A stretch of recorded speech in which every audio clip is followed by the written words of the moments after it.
और इंसानियत के बारे में कुछ समझ नहीं सकता। हर इंसान के अंदर होता है, वो सब कुछ जानता है। कोई भी इंसान जो अकल बुद्धि विवेक रखता है कभी यह नहीं कहेगा कि उसे कुछ नहीं आता। कह भी देगा तो ऊपरी मन से, अंदर सोच होती है कि उसे सब पता है। और बहुत हद तक लोगों को पता भी होता है, लेकिन खुद के बारे में कितना पता है यह सत्संग में आके पता चलता है। जब संत समझाते हैं, जब संत सिखाते हैं कि दुनिया का ज्ञान रखने वालों कभी खुद का भी ज्ञान रखा करो।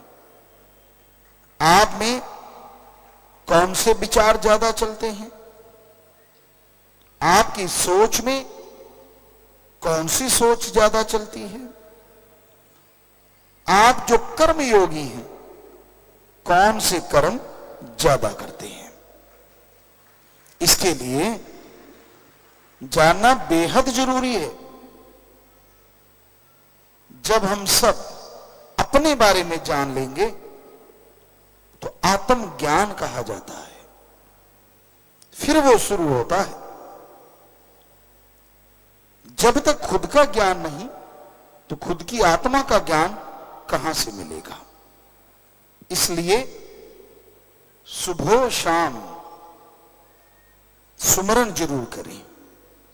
10 मिनट सुबह, 10 मिनट शाम, और कोशिश करें कि एक समय ऐसा जरूर दें जिसमें आप खुद के बारे में सोचें। 24 घंटे आप इस शरीर से काम लेते हैं, दिमाग से काम लेते हैं, क्या 5-10 मिनट बनते नहीं? खुद के बारे में सोचो, सिर्फ और सिर्फ आत्मज्ञान हासिल करो।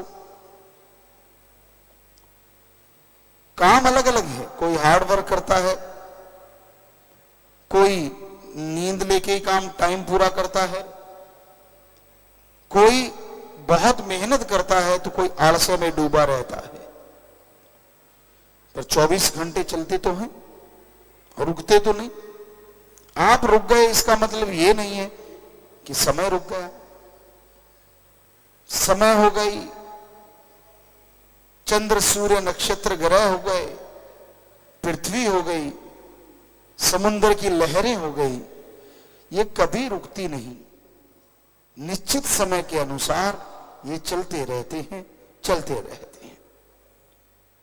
तो आप रुको, चलो, आपकी मर्जी। समय आपका इंतजार नहीं करता। तो कर्म आप करते हैं, समय आप व्यतीत करते हैं, तो 5-10 मिनट रात को सुबह एकांत में बैठा करो और सुमरन करके अपने बारे में सोचा करो कि हां, ये मेरे में गलत आदत है। कितना अच्छा होगा अगर आप अपनी गलत आदत को खुद ही बदल डालो। इससे पहले कि कोई आपके उंगली उठाए, कोई आपको कहे कि आप ये गलत करते हो, क्यों ना खुद का ज्ञान हासिल करके वो आदत ही निकाल डालो। बेइज्जती भी फील नहीं होगी और आप गुणवान भी बन जाएं। किसी को कहने की जरूरत भी नहीं और आप गुणवान बनते जा रहे हैं। और ज्यों ज्यों गुणवान बनते जाओगे त्यों त्यों मालिक की दया में रहमत के लायक बनते जाओगे। तो आत्मबोध, आत्मज्ञान फिर शुरू होता है जब हम अपने बारे में सोच लेते हैं। और ये हो नहीं सकता सत्संगी एक राम नाम से जुड़े इंसान को खुद का ज्ञान ना हो।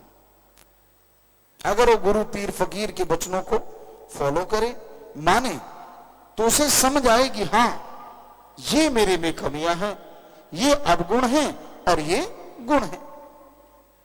और उनको निकालते निकालते आप गुणवान बनेंगे तो फिर आत्मज्ञान शुरू हो जाएगा। सुमरन के साथ आत्मा की तरक्की होनी शुरू होगी।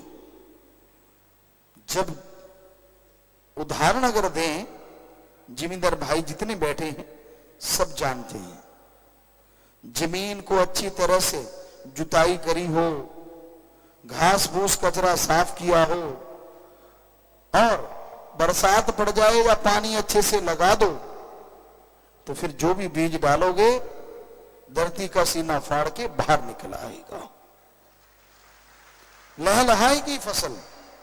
पर अगर पहले ही बहुत ग्रास है, घास फूस है, जमीन उससे अटी पड़ी है, भरी पड़ी है, और कितनी भी बरसात पानी लगा दो, जो बीज डालोगे मरियल निकलेगा, क्योंकि घास फूस जितना भी है वो सारा जमीन की शक्ति को हासिल कर लेता है, और जो बीज होना चाहिए वो नहीं। तो उसी तरह आपके कर्मों का घास फूस, आपके जन्मों जन्मों का घास फूस, जो आपके भयानक कर्म हैं, जिसकी वजह से आपको अवगुण आ गए, गलत आदतें आ गई, जब अपने बारे में सोचोगे, वो आदतों का पता चलेगा, तो राम नाम से वो घास फूस साफ हो जाएगा।